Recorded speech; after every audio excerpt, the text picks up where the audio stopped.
시작을 하겠습니다. 안녕하세요. 자, 오늘부터 이제 법학을 진행을 해야 되는데 몇 가지 이제 OT를 좀 하고 그 다음에 내용들 좀 정리해 보도록 그렇게 하겠습니다. 일단은 뭐 강의 일정은 7주차에 걸쳐서 일단 정리가 되고요. 그 다음에 만약에 좀 부족하다 싶으면 목요일날 저녁에 좀 시간을 좀 연장하도록 그렇게 하겠습니다. 예. 그 다음에 이제 두 번째 교재 문제인데, 교재는 사실은 뭐 지금 시중에 나와 있는 교재는 사실 별로 쓸만한 게 별로 없습니다. 그러니까 뭐 법학 통론책도 각 대학마다 이렇게 만들어져 있고, 예전에 한국인의 법과 생활을 좀 밀기도 했었고, 그 다음에 제가 쓴 법교육학 입문책도 있고. 근데 이 법교육학 입문책에 제 이름이 없다 이러지 마시고요. 지금 올해 그 법교육학 입문에 제 본명이 들어가 있고, 예. 그래서 이 법교육학 입문책도 있긴 한데, 법교육학 입문책을 사실은 그 수험서로 일단 기본서로 삼으려고, 서울대 계시는 이제 분들하고 이렇게 책을 만들었죠. 김현철 교수하고 여러분들이 만들었는데, 문제는 이제 이 책이 교과교육을 전공하시는 분들이 그 내용을 자꾸 포기를 안 하세요. 그래서 결국 이제 이 책이 사실은 수험서로 쓰기에는 애매모호한, 그래서 학교에서 교재로 쓰는 책으로만 활용되는 측면이 있고요. 그 다음에 이제 내용적인 측면은 그래서 조금 많이 부실합니다. 그 다음에 이제 두 번째를 보시면, 그러면 이제 제가 만든 책은 어떻게 되는 거냐라고 이제 물으실 수 있는데, 일단은 사실은 이제 법교육학 입문책을 만들 때 생각했던 그 아이디어를 가지고 그대로 만든 겁니다. 그 다음에 이제 수험서 기본적인 어떤 특징들을 그대로 반영을 했던 거고요. 그 다음에 이제 세 번째는 뭐냐면, 제가 사법고시 옛날 준비할 때, 그 다음 행정고시 준비할 때 봤던 이제 각종 쟁점하고 내용들, 그 중에서 임용시험에 다루어질 만한 것들을 따로 뽑아서 다시 정리한 거거든요. 그러니까 실제적으로 범위적으로 봤을 때는 크게 문제가 없어요. 제가 이제 쓴 책들은 대부분 다 보면 제가 수험 생활을 할 때, 물론 이제 임용은 아니지만 다른 이제 사법고시나 뭐 행정고시 준비할 때, 그런 시험 준비할 때 만들었던 아이디어를 가지고 제가 만든 서브노트를 가지고 필요한 내용들 다시 정리해서 만든 책들이거든요, 이게. 법책도 마찬가지입니다. 그래서 이거는 이제 뭐 수년장안에 걸쳐서 일단 고민했고 만든 책이라서 그대로 쓰시면 되고요. 그 다음에 이제 부족한 부분들이 좀 몇 가지 부분들이 있을 수 있습니다. 그건 잠시 뒤에 설명 좀 드리겠고. 그래서 이제 여러분들한테는 뭐 강의를 진행하면서 나중에 이제 모의고사만 때까지 필요한 새로운 자료라든지 뭐 판례 자료라든지 뭐 그런 내용들을 드릴 거고요. 그 다음에 이제 이번에는 확인 기출 문제가 나중에 계속 제공됩니다. 그래서 확인 기출 문제 통해서 나중에 복습하실 때 확인들 좀 하시면 좋을 것 같고. 그 다음에 이제 강의 진행은 어떻게 할 거냐면, 당연히 이제 판서를 좀 많이 할 겁니다. 그래서 그 이유는 여러분이 시험 대비를 하기 위해서는 읽고 쓰는 훈련이 일단 기본적으로 필요한데, 요즘에 이제 학교에서도 그렇고 대부분 PPT 수업을 많이 했잖아요. 그죠? 그러다 보니까 이게 조금 읽고 쓰는 게 좀 불편해요. 근데 이거 수험 생활할 때 이게 좀 필요합니다. 그래서 일단은 판서 통해서 필수 암기 사항을 좀 정리를 할 거고요. 그 다음에 교재에 없는 내용 중에 추가로 해야 될 내용도 판서에서 이제 제시를 해 드릴 겁니다. 그리고 나서 이제 교재에서 중요한 포인트들 확인해서 정리를 하도록 하고요. 그 다음에 이제 네 번째는 이제 온라인 강의를 좀 활용하시는 걸 좀 추천을 드리는데, 여기에는 보면 교육학 기본 강의 특강도 있고요. 그 다음에 이제 법학 관련 사례 특강도 있습니다.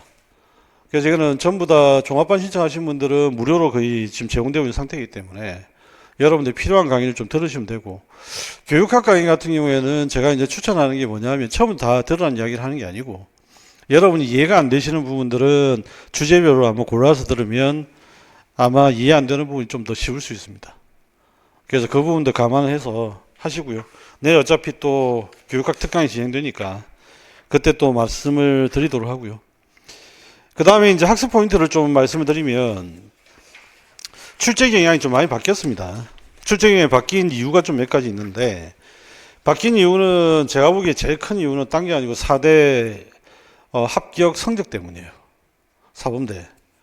그러니까 요즘에 보면 이제 사범대하고 그 다음 교육대학원의 정원을 교육부가 줄이려고 합니다. 그런데 줄일 때 그냥 줄일 수는 없겠죠. 그러면 이제 뭘 기준 삼게 되냐면 사범대 합격률이에요. 그러면 이제 합격률에서 제일 중요한 건 재학생 합격률이 제일 비중이 큽니다. 그러면 이제 시험을 여기에 포인트를 맞추게 되면 문제 수준이 굉장히 낮아져요. 그러니까 옛날보다 문제 수준 낮아졌는데 뭐가 특징적으로 나타나냐면 제시문이 길어져요. 그러니까 이 제시문이 길어진 것들을 어떻게 해결할 것인지가 사실 제일 중요한 부분이고요. 법 같은 경우에는 그런 측면에서 본다면 요즘에 보면 이제 법 교육을 하는 사람들이 있고 법 내용학을 하는 사람들이 양쪽으로 나눠집니다. 근데 실제로 법 교육을 하는 사람들은 사실 법 내용에 대해 잘 몰라요. 그럼 이 사람들이 이제 출제를 들어가게 되면 훨씬 더 어떻게 되냐면 출제 수준이 낮아집니다. 그러면 핵심 키워드라든지 뭐 중요한 단어 위주로 뭐 이런 식으로 이제 기입을 한다든지 근데 뭐 키워드를 출제를 하는데 잘못 출제할 때도 좀 있고요.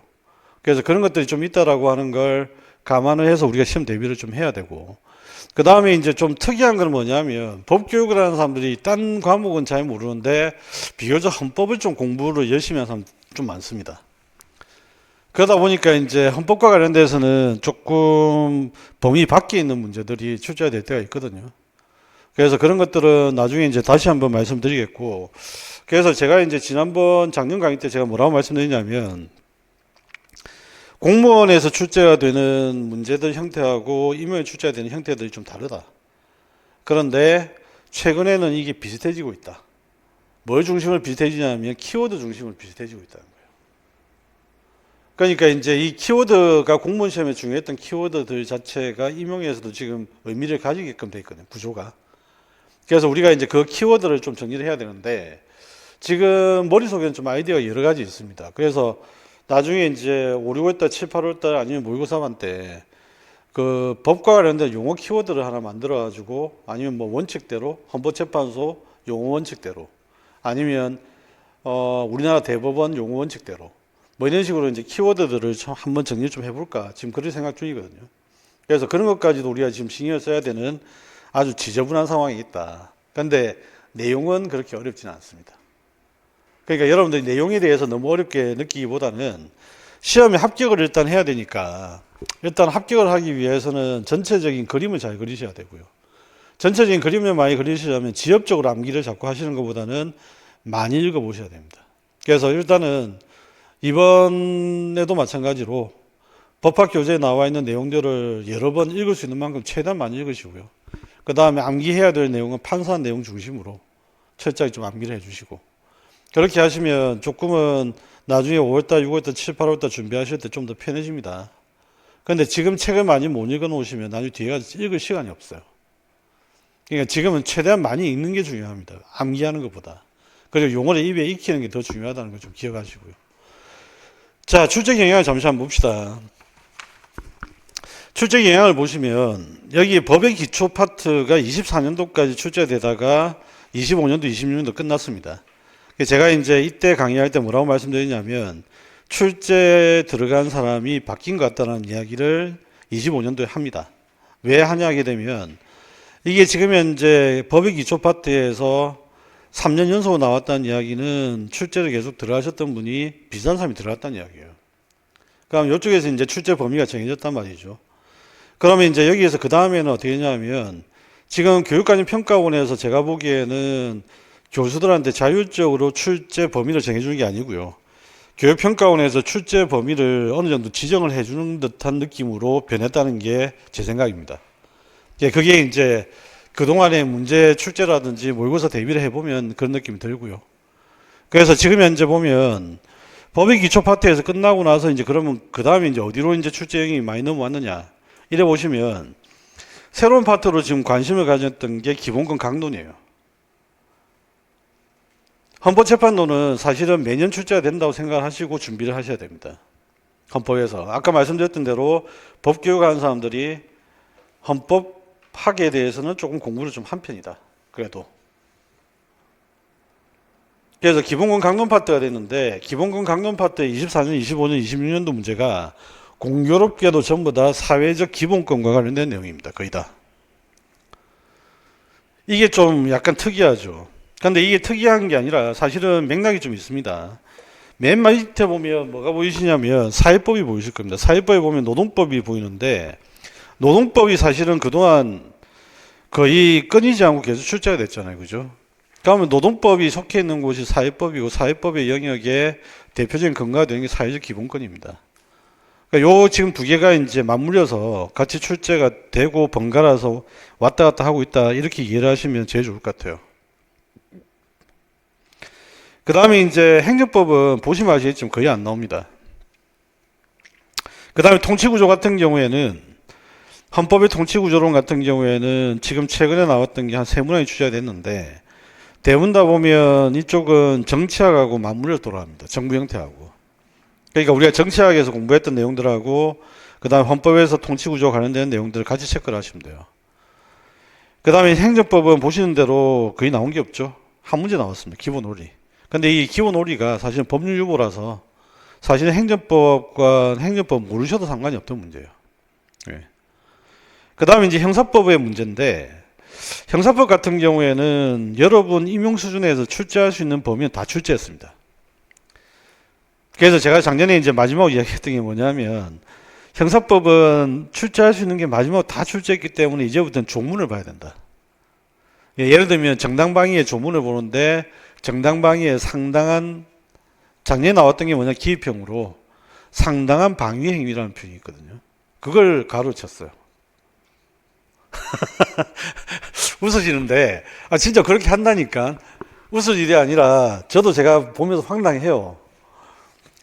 이 수준이 정말 이거밖에 안 되나 생각이 들 정도로 그러니까 이게 형사법에서는 지금 현재 여러분한테 물을 수 있는 게 출제 다 있기 때문에 물을 수 있는 거는 법률 조문에 나와 있는 중요한 핵심 키워드를 물어볼 수밖에 없다. 그러면 이제 법상에서 많이 쓰는 표현들이 있어요. 그 키워드를 이제 판별을 하셔야 되잖아요. 그죠? 그럼 예를 들면 상당한 이유. 그 다음에 또 한 가지 보면 민법에 나오는 선량한 풍속 기타 사회질서 같은 경우는 웬만한 법에 선량한 풍속 기타 사회질서라는 표현이 없는 곳이 없습니다. 행정법에도 엄청나게 많아요. 그러니까 이제 이런 표현들은 중요한 키워드이기 때문에 반체크하고 알아두셔야 돼요. 그러니까 지금 형사법은 지금 그런 형태다. 이래 보시면 되고. 그 다음에 이제 민사법 같은 경우에도 여러분 시험에서 물어볼 수 있는 수준들은 거의 다 물어봤습니다. 그래서 이제 민법 총칙하고 물권, 채권, 친항법이 있는데 시험에서 비중이 제일 중요한 거는 민법 총칙하고 채권법이에요.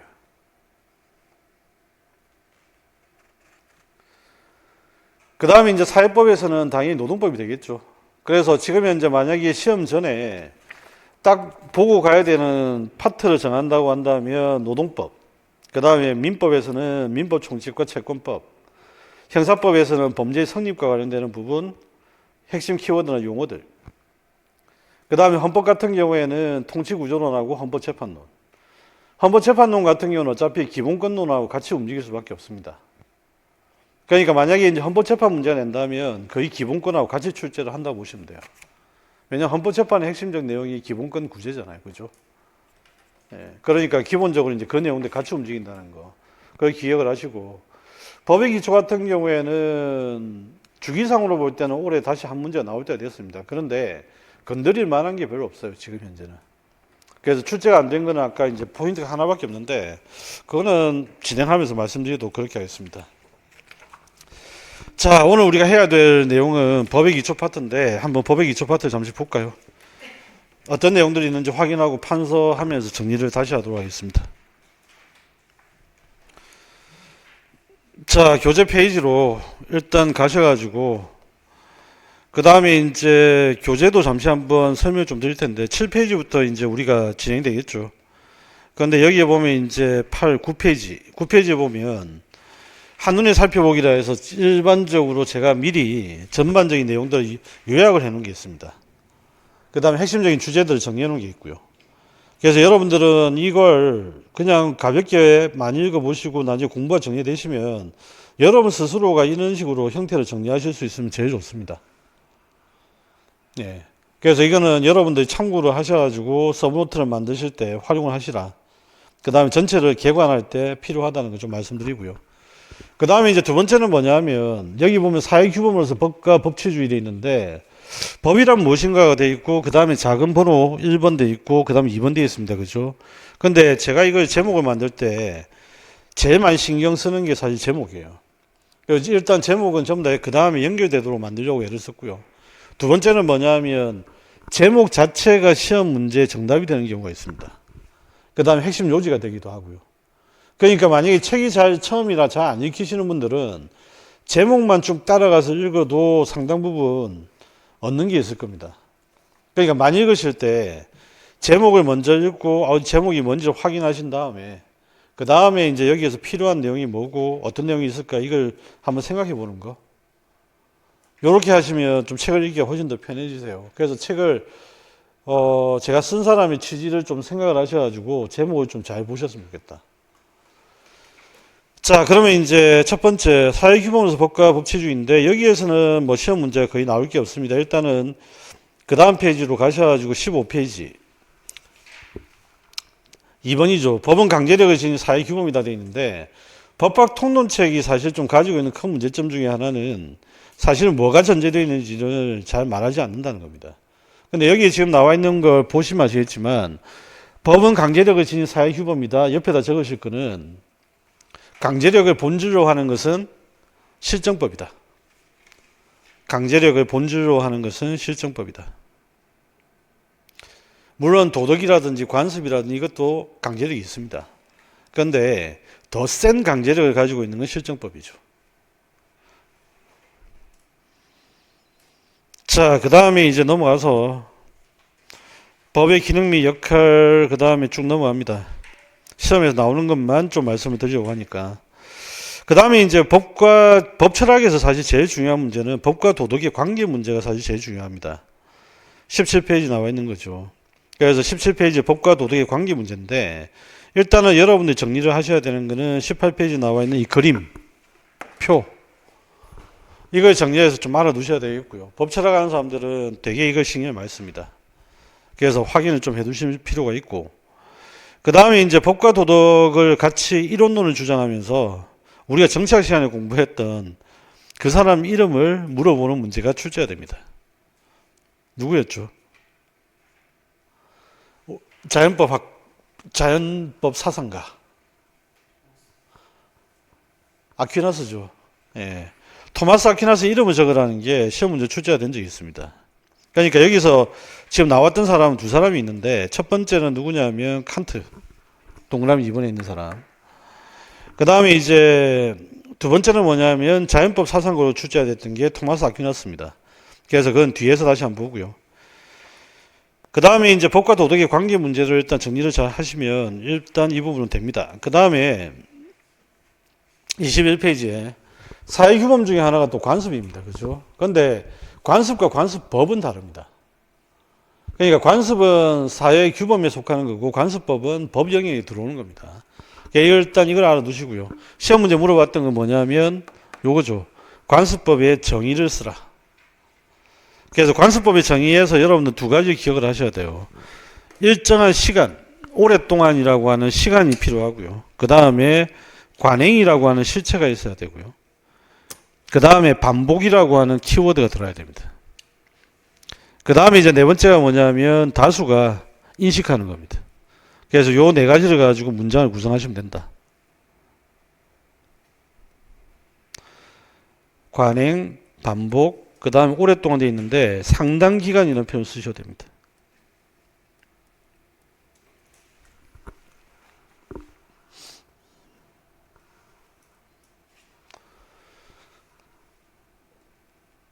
자, 그 다음에 이제 이 법으로 통치하는 결국 이제 사회가 법치주의인데 법치주의의 반대가 뭐죠? 요 반대만 체크를 합시다. 인치주의죠. 이쪽 파트에서는 아직까지 시험 문제가 출제 안 됐습니다. 근데 수능에서는 형식적 법치주의와 실질적 법치주의 가지고 문제를 엄청나게 많이 만들어요. 그러면 이쪽도 이제 언젠가 한 번씩 출제가 될 수 있는데 일단 형식적 법치주의라고 하는 것은 일단 키워드를 좀 잡아보면 실정법이라고 하는 것. 실정법의 의미가 뭐죠? 여러분들은 실정법이라고 하는 것은 재정의 형식과 절차를 갖추고 있어야 되고요. 이 절차를 통해서 재정이 돼야 됩니다. 그래서 형식적으로 존재하는 것이 돼야 됩니다. 이게 실정법입니다.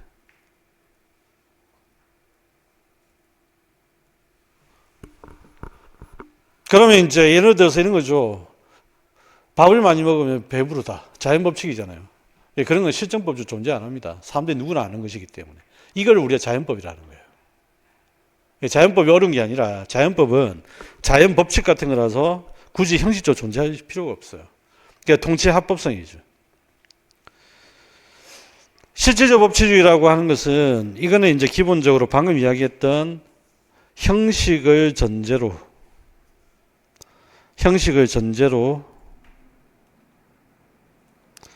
그 다음에 그 내용까지도 정당해야 된다. 내용의 정당성. 이 두 가지가 다 갖춰지는 게 실질적 법치주의입니다. 형식을 전제로 내용의 정당성까지 요구되는 것. 자, 이게 실질적 법치주의고요. 그래서 실질적 법치주의의 대표적인 게 뭐냐면 여기 요 문장이죠. 법 앞의 평등은 법 적용의 평등뿐만 아니라 법 내용의 평등을 말한다. 그럼 법 적용의 평등은 뭔데? 요게 이제 형식적 법치주의 문제고 법 내용의 평등이 실질적 법치주의 문제입니다.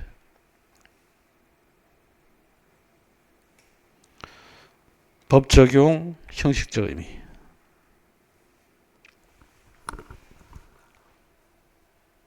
그래서 법치주의를 바라보는 두 관점과 관련되는 내용은 출제가 안 됐지만 법치주의의 내용은 출제가 여러 번 됐습니다.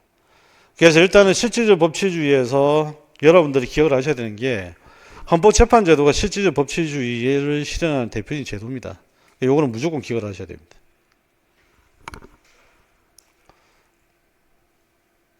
위헌법률 심판제도 실질적 법치주의의 대표적인 사례. 자, 그 다음에 이제 법의 이념인데 법의 이념은 말 그대로 뭐냐면 법의 목적입니다. 근데 최근 10년 동안 한 번도 출제가 안 됐고요. 출제가 안 됩니다. 배경을 좀 말씀드리면 법학통론책에서 오랫동안 라드부르가 제시했던 법의 이념 세 가지, 정의, 한목적성, 법적 안정성, 이 세 가지를 가지고 설명을 해왔는데 최근에 이제 이상동 교수를 비롯한 법학통론책을 쓰시는 여러 교수님들은 법철학 하시는 분들은 법의 이념을 나눌 때 어떻게 나오냐면 정의와 법적 안정성 이 두 가지로 나눕니다. 그래서 정의와 한목적성은 사실은 별 차이가 없어요. 왜 차이가 없냐면 정의라고 하는 것은 일종의 정의의 그릇, 형태를 이야기하는 거고요. 이 정의의 내용을 채우는 게 뭐냐면 한목적성이에요.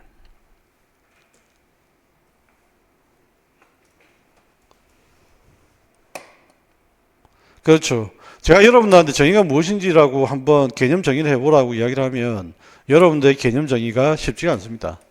그런데 이제 과거에 보면 플라톤 같이 똑똑한 사람은 어떻게 하죠? 네, 본인들이 정의를 내립니다. 그래서 각자의 몫은 각자에게란 말이에요. 그런데 여기서 이제 해석이 또 분분하죠. 왜 어떤 해석이 남아있냐면 각자의 몫은 도대체 뭘까? 그죠? 어떤 게 각자의 몫일까? 그러니까 이 해석을 채워주는 게 바로 뭐냐? 법적 안정성의 문제, 한목적성의 문제예요. 그러니까 실제적으로 지금 그렇다 보니까 여기에서는 거의 출제가 안 되는 게 사실 보면 정상입니다. 이론적인 문제에서 조금 문제가 좀 있다. 자, 그래서 여러분들은 이 부분은 심각하게 보시기보다는 중요한 내용들만 체크를 좀 하시면 됩니다. 수능에서 나오는 것들이 가끔씩 나오는 게 그 페이지 나와 있는 25페이지 나와 있는 아리스토텔레스의 정의, 뭐 일반적 정의와 특수 정의 문제. 그 다음에 이제 요 개념들만 좀 알아두시면 되겠고요. 그 다음에 이제 정치학에서도, 법학에서도 정치학의 롤스 이야기를 가끔씩 하긴 하는데 문제는 뭐 이것도 법학에서 출제가 되기는 좀 어렵다. 그래서 롤스 이야기는 그냥 정치학에서 정리하시면 되겠고. 그 다음에 한목적성 같은 경우에는 아까 얘기했지만 여기에는 지금 현재 정의의 내용이다. 정의의 실질적 내용입니다.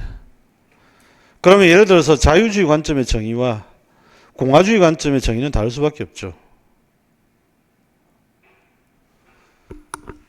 공동체주의 관점과 개인주의 관점에 따라 한목적성이 다를 수밖에 없죠.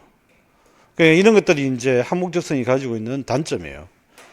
그러니까 정의를 둘러싸고 사람들은 엄청나게 싸웁니다. 내가 정의다. 그러니까 뭐가 필요하냐면 그 다음 페이지에 법적 안정성이 그래서 필요한 거예요. 법적 안정성. 법의 본질은 뭐라고 했습니까? 우리가 정치 시간에 가끔씩 했는데 다시 한번 정확하게 이야기합시다. 제도의 본질, 법의 본질은 기본적으로 예측 가능성과 그 다음에 이걸 통해서 안정성을 제공할 수 있어야 됩니다. 근데 법은 제도거든요. 근데 이 제도가 예측 가능과 안정성을 제공하지 못한다면 아무 의미가 없어요. 그러니까 법의 목적 중에서 법적 안정성이 굉장히 중요한 거죠. 그래서 그동안에 최근에 나왔던 문제로 따진다면 법적 안정성 문제가 사실은 가장 최근의 문제고요. 그 중에서도 이제 그 다음 페이지 29페이지 3번 법적 안정성을 가지기 위한 법의 요건이 가장 이제 중요한 핵심 포인트였습니다. 그래서 요거는 반드시 기억을 하시고 시험장 가셔야 된다. 자, 법적 안정성이 반영된 구체적 사례는 읽고 이해를 하시면 됩니다. 그래서 이런 것들은 제목 중심으로 나중에 여러분들 정리를 하실 수가 있게 되고요. 그 다음에 이제 법 이념 상호 간의 관계는 그래서 별로 의미가 없다는 이야기예요. 그러니까 참고적 이야기를 하면 법학자들 사이에 라드브루의 정의보다는 최근의 다수설은 정의와 법적 안정성으로 분류하는 게 일반적이다.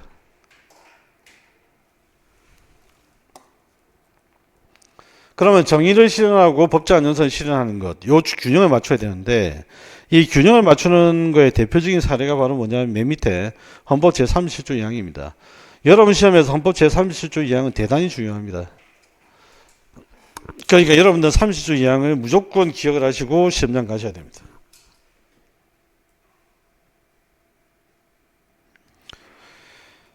그 다음에 이제 네 번째도 역시 지금 현재는 그냥 참고적으로 한번 읽어보시면 되는 상황입니다. 그래서 그대로 읽어보시면 되고요. 그 다음에 법의 기초 파트에서 제일 많이 최근에 출제가 됐던 거는 법의 유형 파트입니다. 자, 여기서 이제 아까 이야기했던 자연법과 실정법의 개념만 좀 정리합시다. 자연법은 뭐라고요? 자연법이라고 하는 것은 자연 법칙. 우리가 관찰을 통해서 얻을 수 있는 것들입니다. 이거는 실증적으로 존재하는 게 아니라 관찰해보면 알 수 있는 거죠. 그 다음에 이제 실정법이라고 하는 건 다시 한번 이야기합시다. 아까 이야기했던 대로 형식과 절차를 통해서 형태적으로 존재하는 겁니다. 이게 실정법이죠. 그래서 여기서 여러분들은 한 가지 편견을 버리셔야 됩니다. 법실증주의자 놈들은 나쁜 놈들 아닐까? 자연법을 하시는 분들은 좋은 놈들 아닐까? 아닙니다. 자연법을 하는 놈들 중에도 나쁜 놈들이 되게 많았습니다. 그러니까 자연법 사상은 대부분 다 보면 사례를 그냥 들 테니까 한번 보세요. 의미 옆에다 사례를 한번 적어보겠습니다. 자연법 사상의 사례에서 대표적인 것은 뭐냐면 신의 뜻입니다. 옛날 종교재판 같은 경우에 신의 뜻이라고 해서 사람들 많이 죽였죠. 마녀사냥이 대표적이고요. 예. 그 다음에 여러분이 알고 있는 것 중에는 보면 왕권 신수설, 이것도 자연법 사상이에요. 신이 왕에게 모든 권력과 주권을 줬다. 이거를 이제 비틀어서 계몽사상가들이 어떻게 바꿔버리죠? 모든 인간은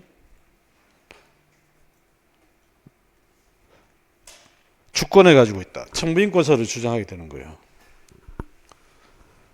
그죠? 그래서 천부인권론, 이게 이제 대표적으로 자연법이다. 지금 대표적으로 볼 때.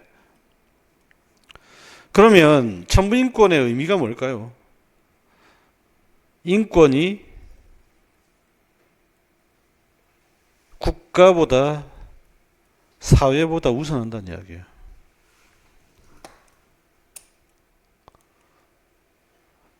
이거 비슷한 논리를 우리가 지난주 국제정치 마무리할 때 배웠습니다. 뭐였죠? R2P, 보호책임. 보호책임의 어떤 가장 근거가 되는 건 뭐지? 인권이 개별 국가의 주권보다 우선한다. 예. 그게 우리가 지난주 이제 국제정치학에 했던 내용입니다. 그러니까 여기 이제 요 자연법 사상이에요. 그러니까 요거는 형태적으로 존재하는 것도 없죠. 절차도 없습니다. 그냥 관찰해보면 답이 나오는 거예요. 사람이 많이 먹으면 배부르다. 관찰해보면 나오는 거죠. 어디 법전에 있는 거 아니잖아요. 이게 바로 자연법 사상, 자연법칙이고요. 대표적인 사람이 누구냐? 토마스 아퀴나스. 이 사람이 기입형으로 출제된 적이 있다.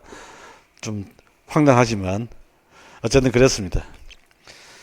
자, 그러니까 법실정주의자들은 바로 이런 어떤 어처구니 없는 일들이 발생하는 걸 자연법이 만들어낸 걸 봤습니다.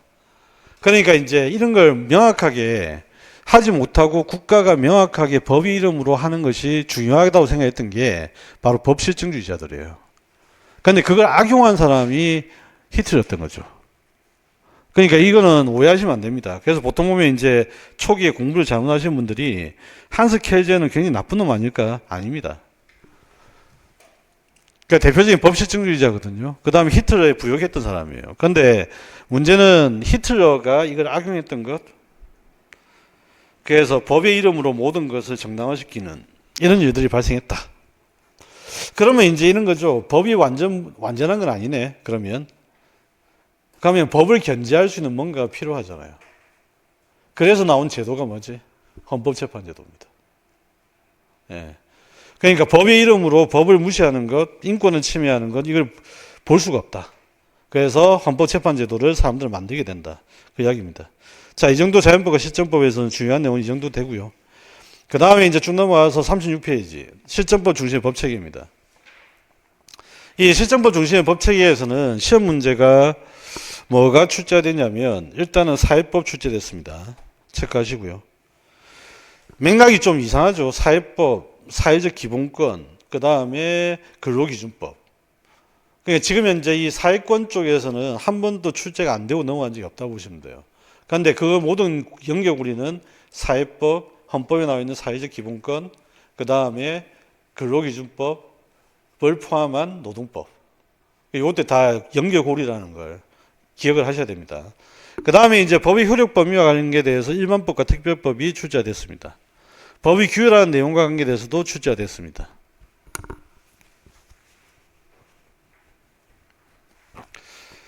그 다음에 이제 우리나라 국제법의 종류도 출제가 됐습니다. 우리나라 국제법의 종류는 조약과 일반적으로 승인된 규칙입니다. 여기에 이제 헌법에 나와 있는 거죠.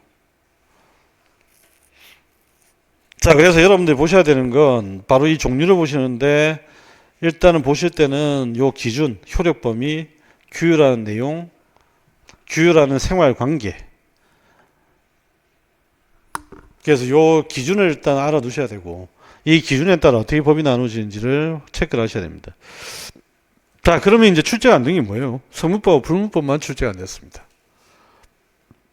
그러면 이제 성문법은 뭐냐라고 한다면 형식과 절차를 거쳐서 시행되는 법입니다. 이거는 성문법은 형식과 절차를 통해서 시행되는 법이고요. 이걸 우리가 성문법이라고 합니다. 그럼 이 성문법은 형식과 절차에 따라 법이 만들어져서 시행 공포되려면 공포 시행되기 위해서는 시간이 많이 걸리죠. 그래서 이거는 경직적이에요. 대신에 문제가 생겼을 때 확실한 근거를 제공해 주니까 안정적입니다.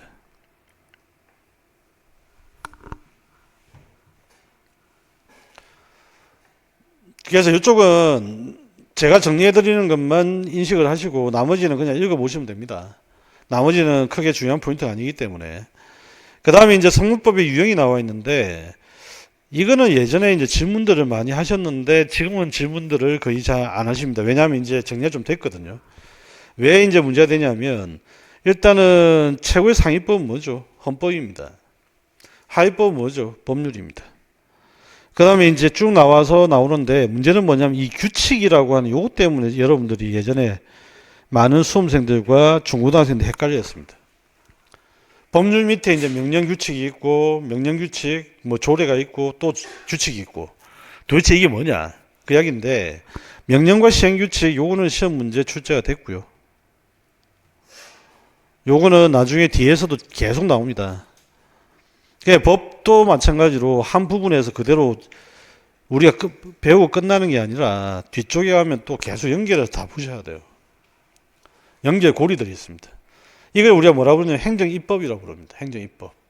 행정입법 중에 어떤 게 있냐라고 물어본다면 여러분들은 법규명령, 그 다음에 행정규칙 이렇게 하시면 돼요. 행정입법에 속하는 것들이 법규명령과 행정규칙이 있다.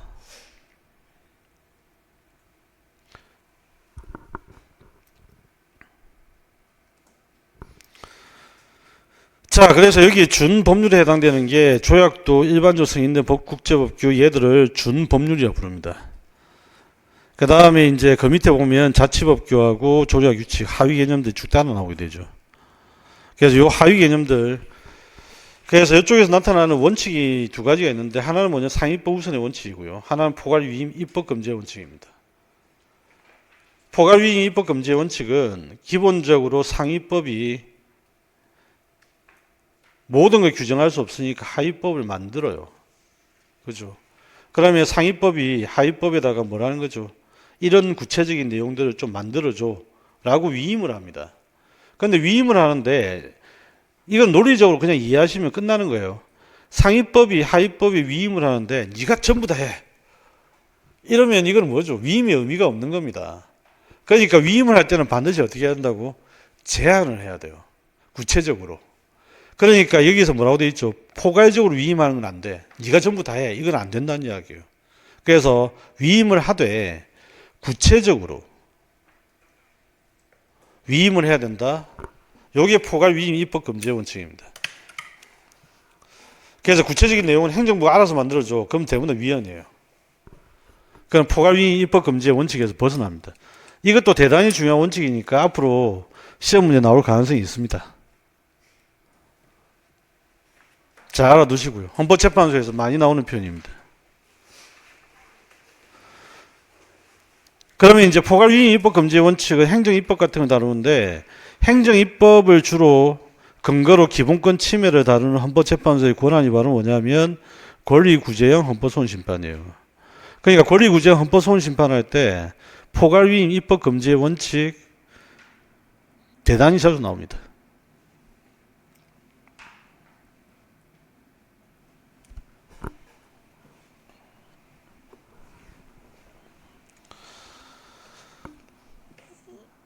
그 다음에 이제 성문법의 장점과 단점은 아까 이야기했던 법적 안정, 그 다음에 경직성. 요 두 가지만 요걸 키워드를 잡고 정리하시면 되고요. 불문법은 문서 형식으로 존재하지 않는다는 이야기죠. 무슨 말이야? 일단은 형식과 절차가 일단 없다.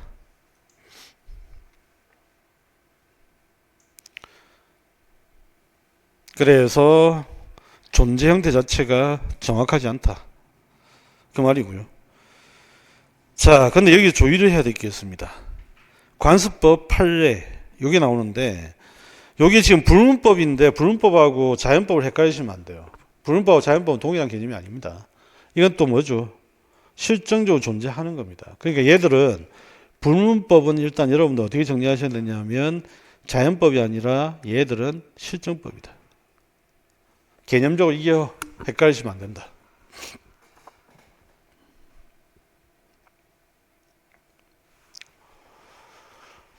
자, 이걸 잘 정리를 하시고요. 그 다음에 이제 국내법과 국제법 돼 있는데 일단은 지난번에 나왔던 게 바로 이 섭외사법, 국제사법의 내용을 물어봤습니다. 그러니까 쉽게 말하면 국제사법의 기능을 물어봤던 게 기출문제였습니다. 그럼 이게 다시 출제가 될 가능성이 있느냐? 별로 그렇게 다시 출제가 될 가능성은 별로 없습니다. 어쨌든 트렌드형 문제였다. 그 다음에 이제 국제법의 종류는 잘 알아두셔야 되겠죠. 준법률입니다. 그죠? 여기에 나온 대로 요 법률 종류를 잘 기억을 하셔야 되는데 우리나라 헌법 규정에는 어떻게 되냐면 체결 공포된 조약, 헌법에 의해서 그 다음 일반적으로 승인된 국제법규 그 다음에 나오는 게 이제 뭐라고 되어 있죠. 국내법과 같은 효력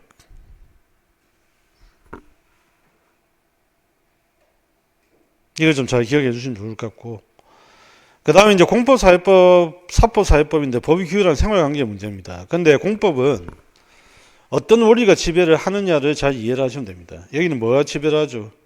법치주의입니다. 법에 근거해서 국가의 권력이 작동되고 그 권력의 작동에 의해서 집행되고 재판되는 것 이게 법치주의입니다.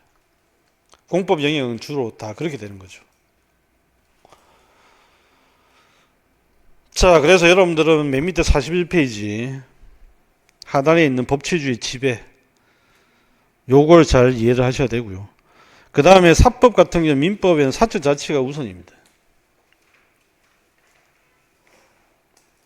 그죠? 내가 결혼을 하기 위해 상대방을 선택하는 것은 법이 정해주는 겁니까? 내가 선택하는 겁니까? 내가 선택하는 거죠. 그리고 나서 나중에 신고를 하는 거죠. 그러니까 이거는 기본적으로 사적 자치가 우선이다라고 하는 말은 법은 사적 자치에서 제일 중요한 거 개인의 의사를 우선시한다. 요겁니다. 그럼 대표적인 사례가 뭐가 있죠? 사적 자치의 대표적인 사례가 계약이죠. 계약. 그럼 혼인이 뭐예요? 혼인도 계약입니다. 그러니까 혼인도 계약이기 때문에 내가 스스로 결정하는 문제. 이거란 말이죠.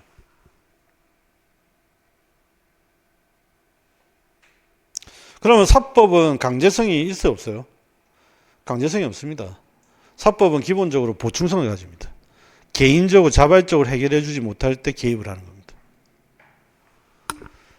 개인들이 자발적으로 해결해 주지 못할 때 작동하는 보충규범적 성격을 가집니다. 이걸 보충규범이라고 하죠.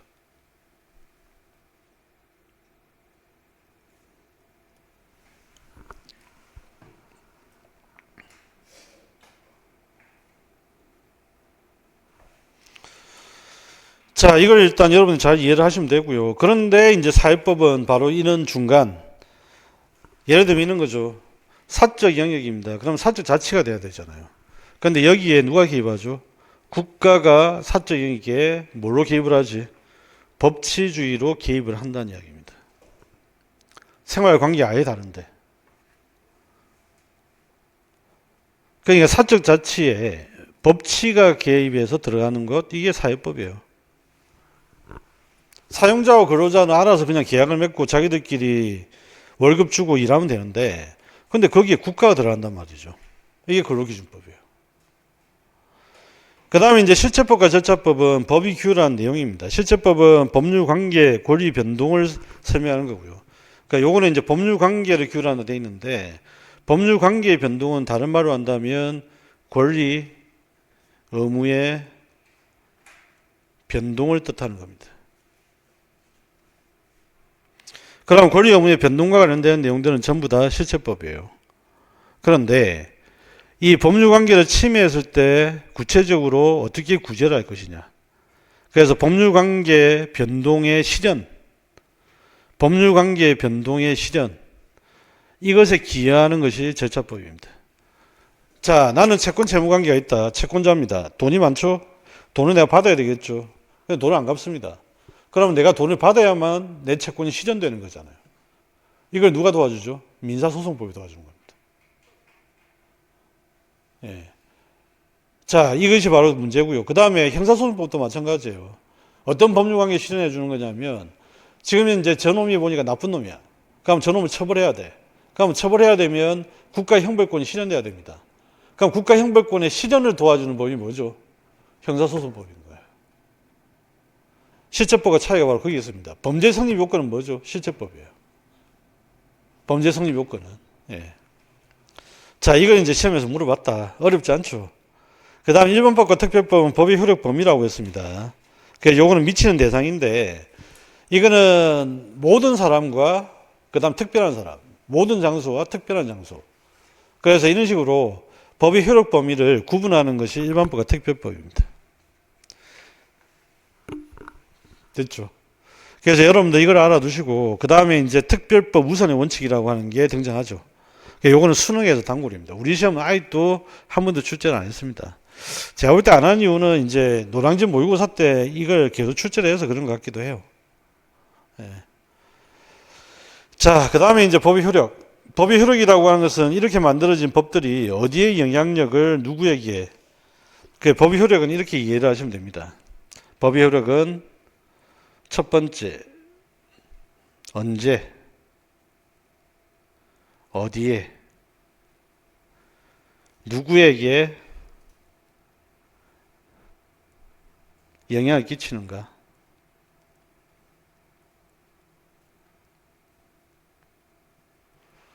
이게 법의 효력 문제죠. 그럼 언제부터? 법이 만들어진 때부터입니까? 공포된 때부터입니까? 아니면 시행기간이 따로 있습니까? 그럼 법의 종류가 다릅니다. 법이 만들고 나서 만들어졌다. 그 다음에 만들어지거나 바로 공포를 하는 경우도 있지만 공포를 한참 뒤에 하는 경우도 있고요. 그 다음에 공포하자마자 시행되는 경우도 있고요. 그 다음에 공포가 되고 난 다음에 일정 기간을 주고 시행하는 경우가 있고요. 그러니까 언제부터는 바로 그러는 걸 의미하는 겁니다. 그 다음에 이제 시간적 효력이죠. 그러니까 이거. 그런데 이제 문제는 이거지. 과거를 물을 수 있을까? 응?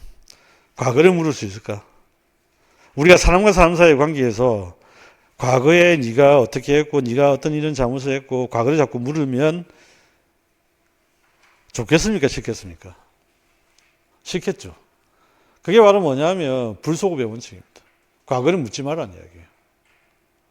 그러니까 이제 그런 것들이 이제 일반 상식에 나오는 겁니다. 그래서 법학은 상식적인 게 훨씬 많다. 그래서 첫 번째 나오는 게 그 다음 쭉 넘어가 봅시다. 여기 나와 있는 이 부분을 한번 나중에 읽어만 보시면 돼요. 실질적 효력은. 실질적 효력은 국민들의 동의입니다. 동의와 지지. 법은 국민들의 동의와 지지를 받을 때 인정받을 수 있다는 겁니다. 법은 국민들의 동의와 지지를 받을 때 인정받을 수 있다. 국민들이 악법이라고 하면 지킵니까? 안 지킵니까? 안 지키겠죠. 그 다음에 법으로서 별로 마음에 안 들면 어떻게 합니까? 예, 안 지키고 딴짓을 합니다. 요게 이제 실질적 효력의 문제입니다. 그 다음에 이제 형식적 효력의 문제는 방금 이야기했던 대로 시간적 효력. 이 시간적 효력이라고 하는 거는 아까 얘기했던 언제부터 시행되느냐의 문제도 있지만 사실은 제일 중요한 게 과거를 보호해 줄 것이냐 아니면 미래를 보호해 줄 수 있느냐. 그 다음에 어디까지 어느 시간까지 보호해 줄 것이냐도 굉장히 중요한 문제입니다. 아시겠죠? 법이 인정되는 시점은 언제냐 이거죠. 그래서 여러분들 알아두셔야 되는 쟁점은 48페이지에 있는 5번입니다. 요거는 좀 알아두시고요. 그 다음에 실제로 행위시법주의 원칙은 출제됐습니다. 우리가 행위를 할 당시에 법이 적용돼야 된다. 행위를 할 당시에 법이 적용돼야 된다. 바로 그 이야기고요. 그 다음에 이제 소급표가 있고 법은 추급표가 있는데 요거는 이제 모든 법에서 일반적으로 적용되는 원칙이니까 요거는 한번 알아두시면 좋을 것 같다. 이 추급표라고 하는 것은 이거는 국법이 미래에도 적용될 수 있느냐 요 문제가 추급표의 문제야. 국법이. 근데 소급표는 뭐죠? 돌아가는 거죠. 소급표는 신법이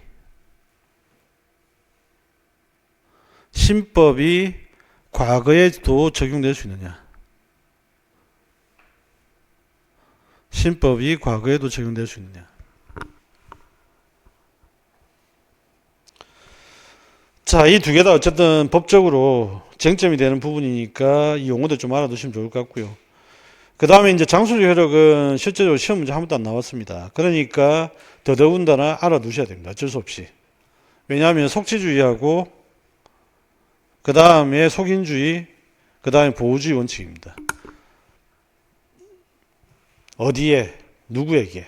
장소적 효력이라고 하는 것은 이건 어떻게 이야기하시면 되냐면 법은 일종의 뭐죠? 법은 주권 행사의 문제이기도 합니다. 그러면 주권 행사의 문제니까 다른 나라에 적용되겠어요? 안 되는 원칙입니다. 그런데 외국인에게 적용되겠어요? 외국인에게 적용될까요? 국내에 있는 외국인한테는 적용될 수 있겠죠. 근데 외국에 있는 외국인한테는 적용 못하겠죠. 그건 뭐야? 그거는 침략을 한다는 뜻입니다. 네, 그러니까 당연히 속지주의가 원칙이 될 수밖에 없어요. 우리 땅의 기준으로. 우리 땅에 존재하는 모든 것에는 우리 법의 효력이 미친다. 물론 예외는 있습니다. 누가 있죠? 대표적으로 본다면 외교관, 특권. 우리는 영토에 있지만 이 사람들은 특권을 가지니까 법을 적용을 안 받는 경우가 있습니다. 그런데 원칙은 일단은 속지주의입니다. 그럼 상식적으로 한번 생각해 봅시다. 우리나라 국적기가 여러분이 국적기 타고 외국 간다 생각해 보세요. 국적기 타고 이제 쭉 여행 가는데 국적기 여행기 안에서 이제 국적기를 타고 가는데 미국 영토로 들어왔습니다. 근데 미국 영토 상공의 위에 있는데 그 위에서 갑자기 외국인이 우리나라 국민들을 공격을 하는 거예요. 그러면 그 외국인은 우리나라 법이 적용되겠어요, 안 되겠어요? 이거는 적용됩니다. 왜냐하면 국적기 같은 경우에는 우리나라 영토로 봅니다. 영토로. 예, 그래서 영토 연장으로 보고요. 그 다음에 이제 우리나라 뭐 사람들이 외국에서 많이 유학도 가고 일도 하잖아요, 그죠? 그런데 예를 들어서 미국 가지고 일을 하다가 붙잡혔단 말이죠. 그러면 이제 이때 우리나라 법이 과연 형법이 적용될 수 있을까? 아까 이야기했던 주권 문제이기 때문에 바로 적용 못 합니다. 그런데 부당한 경우에는 보호주의라는 이름으로, 이 보호주의라는 이름으로 적용을 할 수 있습니다. 대표적으로 본다면 얼마 전에 있었던 그 뭐지? 저기 어디야? 태국 위에 있는 나라가 어디죠? 갑자기 기억이 안 나네. 미얀마하고 그쪽 위에 있잖아요. 하여튼 그 위쪽에 있는 동남아시아 국가에서 우리나라 뭘 하셨습니까? 보이스피싱, 캄보디아 조직을 했잖아요, 그죠? 근데 그 보이스피싱 조직을 했을 때 그때는 우리나라 국가가 직접적으로 개입을 했죠. 이유는 뭐냐면 불법적인 일에 우리나라 국민들이 피해를 볼 때입니다. 그때는 이때 이 보호주의라는 이름으로 들어갈 수가 있습니다. 그런데 우리나라 사람이 범죄를 저질렀어, 외국에서. 그럴 때는 우리가 어떻게 하지? 이때는 시장일을 벌이죠. 우리나라 형법이 적용되기도 합니다. 그러니까 미국 예를 들면 지난번에 주식 크게 코인 크게 사기쳤던 그 친구를 미국 FBI가 잡느냐 우리가 잡느냐 가지고 막 시장일을 벌이거든요, 실제적으로. 이게 이제 속인주의 문제예요. 우리나라 사람이 외국에서 범죄를 저지르는 경우. 그래서 이거는 상식적으로 나중에 다시 한번 이해를 하시면 되겠고, 그 다음에 이제 인적인 효력 같은 경우에는 사람에게 적용되는 효력인데, 이거는 뭐 거의 예외는 사실 없습니다. 특권만 존재할 뿐이죠. 그러니까 이거는 옛날 이제 책들은 인적 효력의 예외라고 되어 있는데, 제가 볼 때 예외 아닙니다. 그거는 한계죠, 한계. 특권이 있기 때문에 한계를 인정받는 겁니다. 그래서 얼마 전에 이제 있었던 사건 중에 우리가 대통령 불소추 특권 가지고 한바탕 난리가 났었고요. 그 다음에 이제 국회의원의 불체포 특권.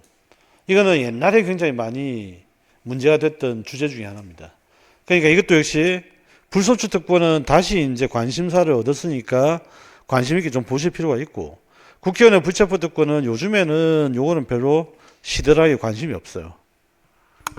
그러니까 좀 더 관심 가진다면 대통령 불소추 특권. 자, 여기에 관심을 좀 가졌으면 좋겠다. 그 다음에 이제 법의 적용과 해석 문제입니다. 자, 이렇게 만들어진 법, 효력을 가진다면 그 법은 적용과 해석 문제인데, 법학 통론책이나 그 고등학교 교과서 이런 책들 보면 법치주의를 사실은 이해를 잘 못하는 경우가 훨씬 많습니다. 사실은 법치주의에 따라 법이 적용되고 해석된다는 말은 무슨 말이냐면, 국민들이 대표를 선출하겠죠. 그러면 의회가 구성이 됩니다. 그런데 아까도 얘기했지만 히틀러에 의해서 행정입법의 남용이 굉장히 심각한 문제라는 것을 우리 역사적으로 이미 알고 있어요. 그러니까 어떻게 하냐면 의회가 법률을 가지는 의회 유보 권리를 가집니다. 여기에서 만들어진 게 뭐냐면 바로 법의 우위라고 하는 원칙이에요. 그러면 이제 법의 우위의 원칙을 가지고 이걸 가지고 이 법에 따라 집행하는 게 집행부, 행정부, 집행권의 역할이에요. 그러면 집행권이 집행을 하기 위해서는 어떻게 해야 됩니까? 법치주의에 따라 집행을 하려면 이걸 지금 이제 국민들한테 집행을 할 거잖아요. 집행을 하려면 법의 해석을 해야 돼요. 법의 해석을 해야 됩니다. 그 다음에 이걸 우리가 뭐라 부르지? 법률에 의한 행정이라고 부릅니다.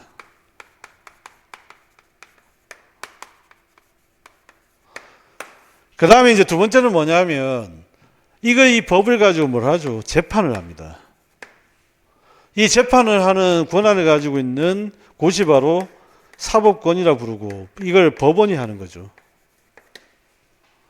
그러면 법원이 재판을 하려면 어떻게 해야 되죠? 법의 해석을 해서 그 다음에 재판을 하고 재판 판결을 내려야 됩니다. 그러니까 법의 해석은 어디서나 한다. 그런데 지금 현재 법학통론책이나 교과서는 어떻게 되냐면 요 측면만 가지고 지금 설명이 됐어요. 요 측면만 가지고. 그래서 실제 재판에서 뭐가 필요하죠? 증거가 필요합니다. 그러니까 요 안에서는 어떻게 했냐면 일단은 법은 이미 만들어져 있죠. 이미 존재하는 겁니다. 그러니까 이건 당연히 대전제입니다. 그리고 뭐 현실과는 다르게 3단 논법은 거꾸로 적용해야 된다. 말도 안 되는 소리 하고 계시는데 그게 아니고요. 여기 3단 논법에서 의미하는 바는 법은 이미 만들어져 있잖아요. 그리고 이제 법을 위반하는 사람들이 막 생겨나겠죠. 이게 바로 뭐죠? 사건입니다. 그죠? 이게 소전제입니다. 그 다음에 이제 이야기하는 게 바로 뭐지? 결론, 판결이 나오는 겁니다. 이건 너무 당연한 이야기고 이게 뭐 현실에서 어떻게 된다 안 된다 그거는 본인들 이해를 잘 못하신 거고 어쨌든 3단 논법에 따른 법은 이미 존재하고 있는 거고 이 법이 있는 상태에서 사람들은 사건을 저질렀고 사건을 저질러서 법을 적용해서 결론을 내고 3단 논법 그러면 이 사건에 법을 적용하기 위해서 뭐가 필요하냐면 입증이 필요한 거죠. 입증. 이게 입증이 필요한 겁니다. 그래서 입증을 할 때 제일 중요한 게 뭐다? 증거다. 요걸 일단 이해를 하셔야 되겠고요. 그 다음에 법의 해석 같은 경우도 아직도 이제 법학통론 옛날 책이 어떻게 나오는지 잘 모르겠는데 법의 해석도 이 분류 방식이 사실은 번역이 잘못된 겁니다. 그래서 크게는 우리가 글자 그대로 해석하는 물리 해석이 있고요. 그 다음에 두 번째는 뭐냐면 논리적으로 해석하는 방법이 있습니다. 그런데 이 논리 해석을 할 때는 크게 방법적인 게 법 체계를 염두에 두고 하는 체계론적 해석이 있고 그 다음에 이제 법의 입법 목적을 고려하는 목적론적 해석이 있고 그 다음에 이제 세 번째는 뭐냐면 그 다음에 역사적인 맥락을 고려한 역사적 해석이 있습니다. 그리고 이 논리 해석을 할 때 적용되는 논리 해석의 기법이 있어요. 그게 바로 뭐냐면 확장, 축소 해석, 그 다음에 물론 해석, 물론 당연 해석, 그 다음에 유추 해석 이런 것들입니다. 그런데 옛날 법학통론책이나 옛날 고등학교 교과서 지금도 막 그래 돼 있는 것 같은데 논리 해석을 자꾸 이걸로 이야기를 해요. 기출문제도 그래서 제가 출제 오류라고 이야기하는 거거든요. 이거는 범위가 다른 겁니다. 이쪽은 논리 해석의 방법은 이걸 이야기하는 거고 이 모든 해석을 할 때 이런 기법들이 전부 다 어떻게 돼? 사용된다는 이야기예요. 체계론적 해석할 때 확장 축소, 체계적으로 확장 축소, 체계적으로 물론 당연, 체계적으로 유추, 목적론적으로 확장 축소, 목적론적으로 물론 당연, 목적론적으로 유추 해석 이게 가능하다는 이야기예요. 그런데 이게 고등학교 교과서하고 옛날 법학통론책은 요게 논리 해석되어 있거든. 그러니까 이게 이상하다는 겁니다. 일단 기출문제 나중에 보실 때 그거는 출제 오류니까요. 신경 쓰지 마시고 일단은 저 기본적인 방법들 저걸 통해서 정리를 하시면 되겠다. 자, 이렇게 해서 법을 해석을 하게 돼서 이제 적용을 하고 재판이라든지 그 다음에 행정 집행이 이루어집니다. 여기서 이제 시험문제 나왔던 거는 출제자가 아마 이제 헷갈리거나 옛날 방식으로 공부했던 사람이겠죠. 그러니까 이제 제가 이제 나중에 비하인드 스토리를 들어보니까 출제자의 의도는 목적론적 해석을 출제를 했다고 하는데 그 다음에 보니까 위계가 안 맞아요. 이 목적론적 해석을 하면 요 밑에 있는 것은 다른 층위, 위계가 다른 것이기 때문에 이건 다른 층위로 문제를 물어봤어야 됩니다. 그런데 그 밑에 보면 다른 층위로 물어보지 않았어요. 기출문제에서. 요거는 뭐냐면 레벨이 다르다는 이야기예요. 레벨. 이쪽은 상위 개념이고 이쪽은 하위 개념들이거든요. 근데 그걸 이해를 못 해가지고 출제를 잘못했다. 제 말씀은 그 이야기입니다. 그래서 일단 시험 문제 나왔던 거는 일단 이렇게 해석하시면 됩니다. 목적론적 해석하고 그 다음에 당연 해석, 물론 해석이 출제가 됐었다. 그리고 이 법 해석 방법은 이건 전문가의 영역이지 일반 수험생들이나 일반인들 영역이 아닙니다. 너무 신경 안 쓰셔도 됩니다. 이 부분은. 그 다음에 이제 제목 정도만 알아두시면 되고요. 그 다음에 이제 법 적용. 법 적용에서 여러분들 체크를 해야 될 거는 시험 문제 나왔던 게 56페이지. 자, 56페이지에 보면 증거재판주의가 있고요. 입증 책임은 누가 지느냐라고 한다면 당연히 이거는 원고 책임입니다. 원고. 예를 들면 잘못한 놈이 잘못을 고백하지는 않습니다. 그죠? 사람 고백도 아니고. 그러니까 잘못한 놈은 고백을 안 해요. 그러니까 어떻게 해야 되냐면 누가 고해야 됩니다. 이걸 고소라고 하거든요. 그러니까 원고가 당연히 입증을 해야 돼요. 저놈이 나쁜 놈이야. 예. 저놈이 나쁜 놈이라는 걸 입증을 해야 됩니다. 근데 요거를 이제 시험에서 한번 물어봤던 게 요걸 물어봤어요. 민사소송에서는 원고가 입증 책임을, 형사소송에서는 검사가 입증 책임을. 그러면 검사는 형사소송에는 뭐가 없죠? 원고가 없습니다. 형사소송에서 원고의 역할을 누가 하냐면 검사가 합니다. 이 차이점을 알고 있느냐 모르고 있느냐를 물어봤던 거예요. 기입형으로. 그 다음에 이제 입증 책임에 따른 책임이 유형되어 있는데 요 분류는 시험에 아직까지 출제가 안 됐고요. 시험에 출제가 안 됐고 그 다음에 중간 책임의 구체적인 내용들은 많이 출제가 됐습니다. 그러니까 이거는 굉장히 중요하니까 알아두셔야 되겠죠.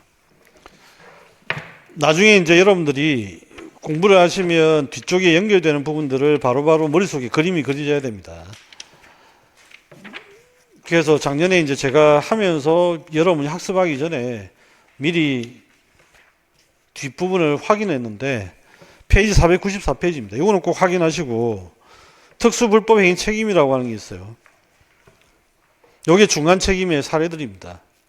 특수불법행위 책임. 자, 그래서 감독자 책임, 사용자 책임, 그 다음에 도급인 책임 나와 있는 것들이니까 요거는 꼭 기억을 하시고 민법상의 무과실 책임은 뭐밖에 없냐면 두 가지밖에 없어요. 사실은. 요거는 두 가지 그냥 암기합시다. 일단은 494페이지에 나오는 것 중에 494페이지 조문을 한번 보세요. 조문에 보시면 몇 페이지가 있죠? 758조가 가운데 보일 겁니다. 758조. 보이시죠? 그 758조에 보면 공작물 등의 점유자, 소유자 책임이 있어요. 그 공작물 등의 점유자의 동그라미 치시고 이거는 중간 책임이에요. 점유자는 중간 책임입니다. 그런데 소유자는 뭐냐면 무과실 책임이에요. 소유자는 무과실 책임입니다. 그러면 무과실 책임에는 두 팀이 있다는 거예요. 민법상에는 공작물 소유자, 그 다음에 하자담보 책임.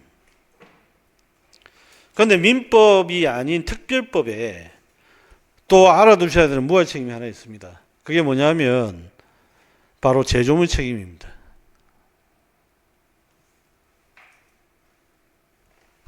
제조물 책임. 제조물 책임. 만들어진 물건의 책임. 그럼 물어볼까요?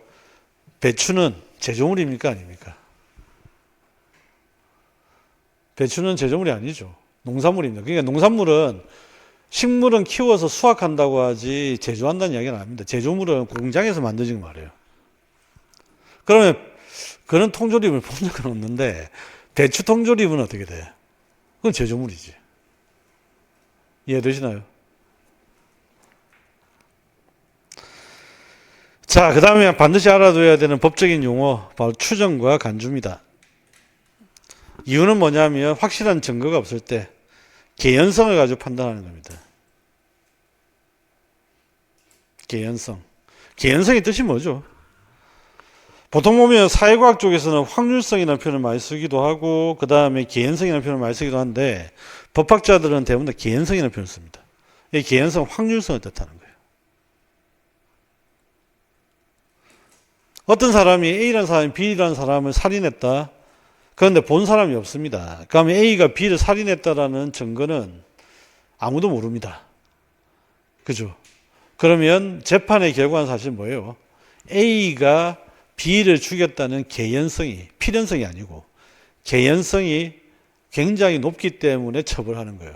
사실은. 그런데 물론 필연적으로 죽인 경우도 있습니다. 그런데 필연적으로 입증이 안 될 때는 법학은 어떻게 판단하냐면 개연성을 가지고 판단을 한다는 이야기예요. 개연성을 가지고. 이게 이제 이런 방법을 정거리 인정하는 방법이 추정이고요. 그 다음에 간주라고 하는 것은 이거는 개연성도 개연성을 아예 진단하기에 불가능한 상태. 제가 한번 물어볼게요. 어떤 사람이 가출을 했습니다. 죽었을까요? 살았을까요? 죽었을까요? 살았을까요? 가출한 지 한 50년 되었습니다. 죽었습니까? 살았습니까? 자, 추정은 죽었을 가능성, 죽었을 개연성, 살았을 개연성이 어느 한쪽에 있어야 되는 게 추정이에요. 그런데 간주라고 하는 것은 어느 한쪽의 가능성을 판단할 수가 없는 상태예요. 그때 법적으로 어떻게 하냐면 간주하는 거예요. 그래서 실종 선고가 내려지면 이 사람을 사망한 것으로 간주한다는 표현이 바로 거기 나옵니다. 여기 보시면 실종 선고를 받은 자는 실종 기간이 만료한 때 사망한 것으로 본다라고 되어 있잖아요. 그죠? 그런데 여기 보면 이 사람이 사망했을까 안 했을까를 알 수 있는 정보가 아무것도 없어요. 개연성을 판단할 정보가 없다고. 이해되십니까? 그래서 이런 건 간주라고 한다. 그래서 법적으로는 쉽습니다. 왜냐하면 조문에서는 추정한다라는 표현을 직접 씁니다. 간주는 뭐뭐 한 것으로 본다라고 표현이 되어 있습니다.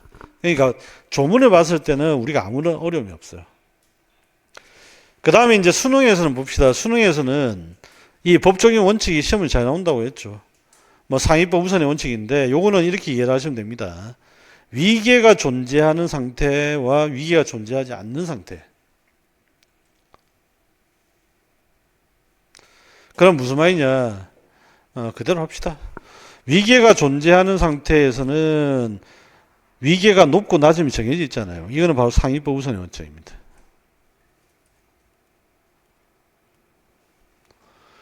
그런데 동의법 관계, 동의. 같은 수준에서 적용되는 원칙을 정할 때는 일단은 무조건 새로운 게 좋죠.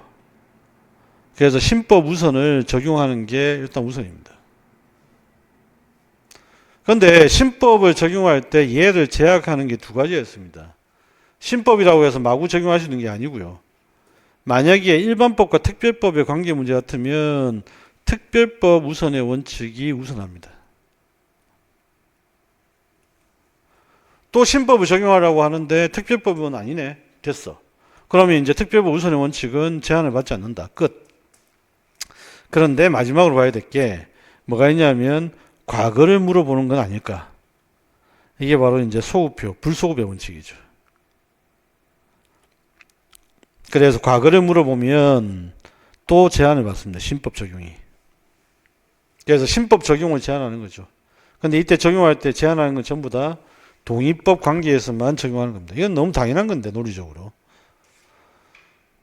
어쨌든 위계 관계에서는 상위법 우선. 상위에 있는 법이 너는 옛날 거야. 이러면서 하위에 있는 법이 상위에 있는 법을 밀어낸다가 말이 안 되잖아요. 그러니까 이거는 신법이냐 국법이냐 뭐 특별법이냐 이런 것들은 위계 관계가 존재하는 것에서는 아무런 문제가 안 돼요. 그럼 위계가 같을 때는 논리적으로 봤을 때는 동의 관계에서 문제가 되는데 그때는 신법을 우선 적용하는 게 원칙입니다. 그런데 얘를 제한하는 것들이 두 가지가 있다는 이야기예요. 특별법일 때 특별법이 우선하고요. 그 다음 두 번째는 불소급의 원칙. 이게 적용될 수가 있다는 거. 그러니까 요것만 잘 염두에 두시면 크게 문제는 없습니다. 그 다음에 이제 마지막으로 이제 법의 기초 파트에서 여러분이 알아두셔야 되는 건데 지금부터 이제 법학에서 기본적인 논리적 구조는 우리가 사회과학에서는 어떻게 표현했죠? 독립변수하고 종속변수로 우리가 체계를 만들어야 된다 이야기했고 법학에서는 일단 여러분들은 법률 요건 이게 이제 사회과학에서 이야기하는 독립변수입니다. 그 다음에 이제 법률효과입니다. 의외로 여러분들은 법률효과는 잘 아세요. 상식적으로. 나쁜 짓 저지르면 어떻게 해? 벌 받아야지. 그런데 어떤 경우에 나쁜 짓이 되느냐는 법률요건의 문제예요. 그죠? 그러니까 이거는 요게 종속변수잖아요. 그죠? 여러분이 종속변수는 되게 잘 압니다. 문제는 독립변수를 체크하는 게 문제지. 그러니까 여러분들은 요 독립변수에 주목을 하셔야 되고 항상 요 관계를 보셔야 됩니다. 그러면 법률 요건, 구비된 법률 효과가 발생하는데 이 법률 효과는 어떤 관계를 만들어내냐면 법률 관계를 만들어냅니다. 법률 관계는 권리와 의무 관계로 이루어집니다. 예를 들면 헌법 같은 경우에는 내가 국민이 되었다라고 하는 요건을 갖추게 되면 국가와 국민의 관계가 생깁니다. 그러니까 결국 어떻게 되냐?